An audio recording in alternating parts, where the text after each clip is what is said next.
let's go into the what you've been watching section where we give an opportunity to our guests and sometimes if it's just Evan and I to talk about something that we haven't talked about during the podcast. I will hand it over to Amelia. What have you been watching lately? So two things that I want to give a shout out to. I just caught up on Hedda, Nia DaCosta's well, maybe by the time you listen to this, not most recent, but her current film before Bone Temple releases. It is so exceptional, as is the case with basically all of DaCosta's work. Yes, the Marvels also come at me. Um, it is just it's so beautiful, and Tessa Thompson is doing the most as always, and it is now on Prime Video, so absolutely seek that out.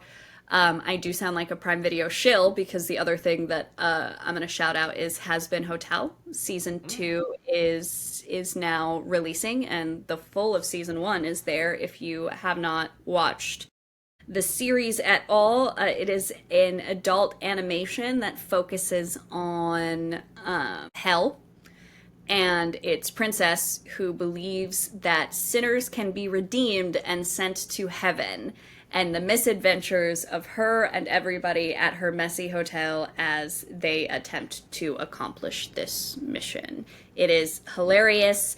The music is impeccable. I listened to the first soundtrack more than I care to admit publicly. We are now on episode 4 of season 2. It releases 2 a week. It is exceptional and hilarious and challenging and nice. And it's also just really well illustrated. Highly recommend.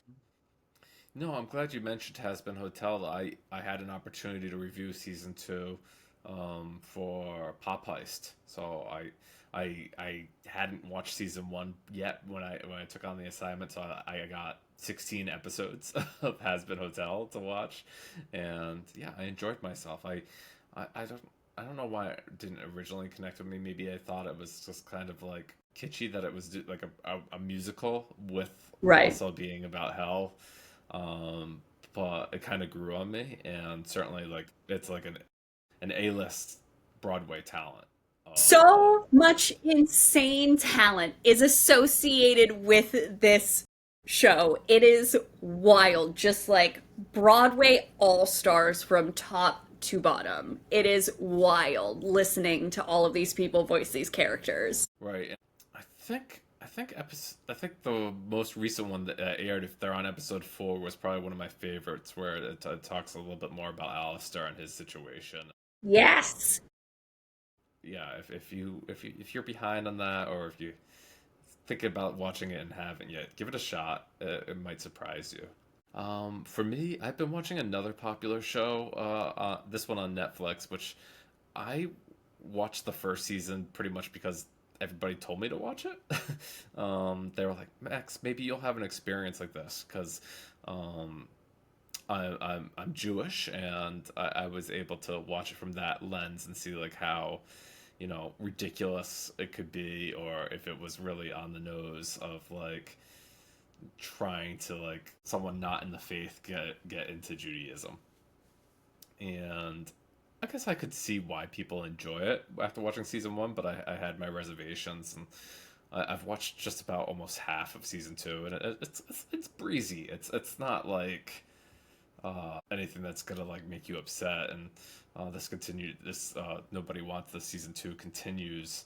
The relationship between like Kristen Bell's character and I forget who plays Adam Brody. I think is the male lead, Hmm.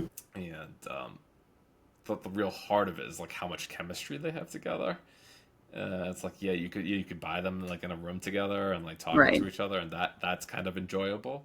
Yeah. Um, Whereas like what the actual show is not anything super special. I mean like she is a podcast influencer, I guess, that she has her own like um dating advice show with her sister. And I'm sure if people were listening to it at home found it a lot less interesting when she got a long-term boyfriend. um but we'll see how it goes. I wanted to kind of watch that to mix up a little bit of what I've been watching on and talking about on the newsletter. I know like this was a huge week for new TV, Amelia. There was like this show like Death by Lightning, which was a mini series on Netflix about like President Garfield that's been getting rave reviews, and Apple TV Plus had the new series by Breaking Bad creator, Hmm. yeah, like Pluribus, I think, with Rhea Shehorn, and so like really big weekend for television.